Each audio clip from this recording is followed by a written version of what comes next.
A ver, la disputa por la soberanía de las Malvinas es una de esas historias que parece que conocemos, pero que en realidad es muchísimo más compleja. Porque no va solo de banderas o de un pasado colonial. En las últimas décadas, la cosa se ha movido por algo, bueno, por algo mucho más valioso que está oculto a simple vista. Una cantidad inmensa de recursos que se encuentran bajo las aguas del Atlántico Sur.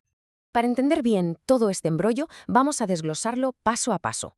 Empezaremos viendo cómo fueron esos inicios diplomáticos, que la verdad prometían bastante. Luego veremos el descubrimiento que lo cambió absolutamente todo y cómo eso nos lleva a un escenario de posguerra, muy marcado por la militarización y también por las idas y venidas políticas.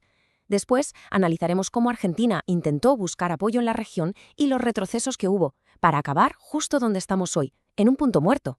Venga, vamos a ello. Vale, pues nos vamos a la década de los 60. El mundo estaba en plena ebullición. El colonialismo empezaba a ser cosa del pasado y Naciones Unidas pues estaba impulsando soluciones pacíficas para disputas territoriales como esta. Daba la sensación de que la diplomacia iba a ser, por fin, la gran protagonista. Y de hecho hubo avances, ¿eh? Tras las resoluciones de la ONU contra el colonialismo, se invitó formalmente a Argentina y al Reino Unido a sentarse a negociar. Y de ahí salieron los acuerdos de comunicación de 1971. Se inventaron una fórmula curiosa, la del paraguas de soberanía, que básicamente permitía una colaboración práctica. Argentina, por ejemplo, empezó a dar servicios aéreos y educativos a los isleños. Esto, por cierto, dejaba muy clara la dependencia que tenían las islas con el continente. Y ahora viene lo interesante, porque este camino, que parecía ir tan bien encaminado, de repente da un giro de 180 grados. ¿Y por qué? Pues la razón estaba, literalmente, oculta bajo el mar.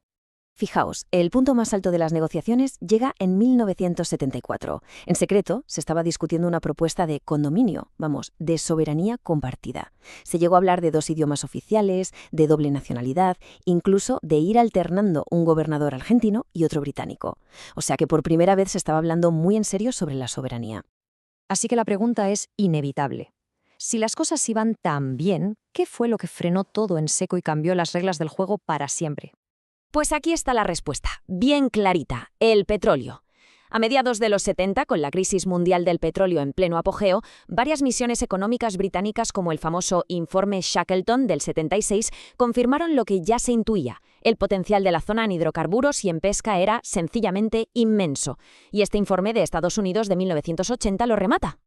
Y esto es el quid de la cuestión. El descubrimiento de estos recursos estratégicos lo cambió todo en la mente de los británicos. El objetivo ya no era la descolonización, para nada. Ahora era el control económico y estratégico de la zona. Desde ese preciso instante, la existencia de toda esa riqueza se convirtió en el factor clave, aunque no se dijera en voz alta, que iba a condicionar cualquier negociación futura. Bueno, pues ahora saltamos al periodo de después de la guerra de 1982. Vamos a ver cómo esta nueva estrategia, totalmente centrada en los recursos, fue dando forma al panorama geopolítico de la región. La primera consecuencia y la más evidente fue la militarización. El Reino Unido construyó allí un complejo militar gigantesco, la llamada Fortaleza Malvinas, con bases como la de Mount Pleasant. Estamos hablando de un contingente de entre 1.500 y 2.000 soldados. Se convirtió, de la noche a la mañana, en una de las mayores bases de la OTAN en todo el Atlántico Sur, y su objetivo no era solo proteger las islas, sino sobre todo esa zona marítima de alrededor. Y claro, sus recursos. Mientras tanto, ¿qué pasaba en Argentina? Pues su política empezó a moverse como un péndulo, de un lado a otro. El gobierno de Alfonsín, justo después de la dictadura, adoptó una postura muy firme, soberanía primero. Defendía que no se podía negociar absolutamente nada si no se abordaba el tema de fondo. Pero claro, llegan los años 90, llega el gobierno de Menem y ¡chas! Cambio radical de estrategia. Se recupera esa idea del paraguas de soberanía y la prioridad ahora es la cooperación. Y de ahí surgen los Acuerdos de Madrid para colaborar en temas de pesca e hidrocarburos. Este giro, por supuesto, le vino de perlas al Reino Unido. Su estrategia a largo plazo, de hecho, quedó bastante clara en documentos como este Libro Blanco de 2012. Aquí se reconoce sin ningún tipo de tapujos el valor estratégico y las múltiples oportunidades económicas que ofrecen sus territorios de ultramar. Una confirmación de que el control de los recursos era y es una prioridad absoluta. Pero el péndulo, como os decía, no se detuvo ahí. En la década de los 2000 volvió a moverse hacia una postura de firmeza.